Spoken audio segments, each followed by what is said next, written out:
Buenos días. Les vamos a hablar sobre el libro de Pierre Levy. Se llama Infraestructura técnica del mundo virtual. En el capítulo 2, este autor nos describe la historia de cómo ha sido la evolución de la información en el ciberespacio. Y luego, en otro apartado, también nos describe sobre las técnicas y cómo ha evolucionado a través de la tecnología esta infraestructura y, y llevándonos a unas ideas. De como idea central tenemos el crecimiento exponencial de la tecnología, que cada vez envuelve más al mundo natural y las relaciones sociales. Esto también nos lleva a unas ideas secundarias, que es el crecimiento de la capacidad de toda la tecnología y la infraestructura, que cada vez está a más bajo costo, pero su potencial se ha incrementado. Los componentes de la infraestructura tecnológica también avanzan en velocidad, unas velocidades impresionantes.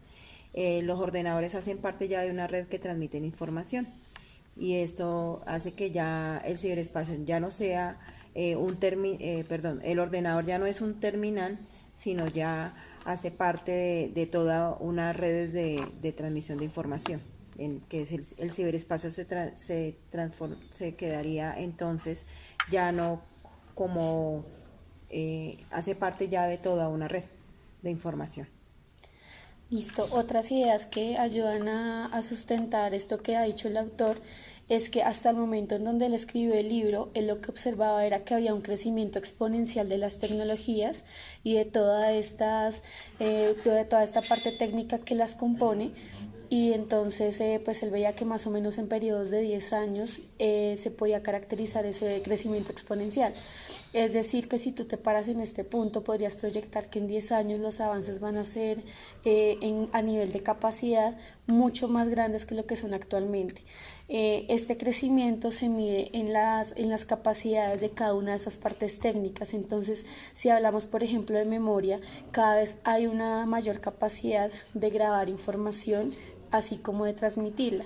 Cada vez se aumenta más la velocidad, entonces pues hacen, por ejemplo, un recorrido histórico de lo que era la conexión a internet antes, en lo que era la red telefónica, y cómo ahora se implementan los módems y cómo ahora es mucho más rápida y más funcional estas conexiones a internet.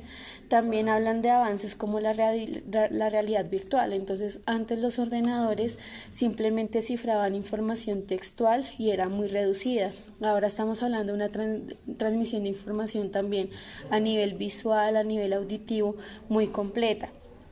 Por tanto, por ejemplo, instrumentos como las cámaras ya son más fieles a lo que es la realidad y hacen una conexión entre la realidad con el medio virtual mucho más fiable que antes. Entonces la foto cada vez tiene más resolución, los videojuegos cada vez tienen más cercanía a lo que es la realidad del individuo. También aumenta la capacidad de los procesadores, cada vez hay programas que cumplen funciones mucho más cercanas al ser humano, y esto complejiza lo que es el ordenador en su totalidad. Por ende, entonces estamos hablando de que cada vez a medida que va creciendo estas tecnologías también se hacen más asequibles al ser humano, y por tanto ahora no es solamente algo que está limitado a cierto sector de la población, sino algo que casi todos pueden adquirir.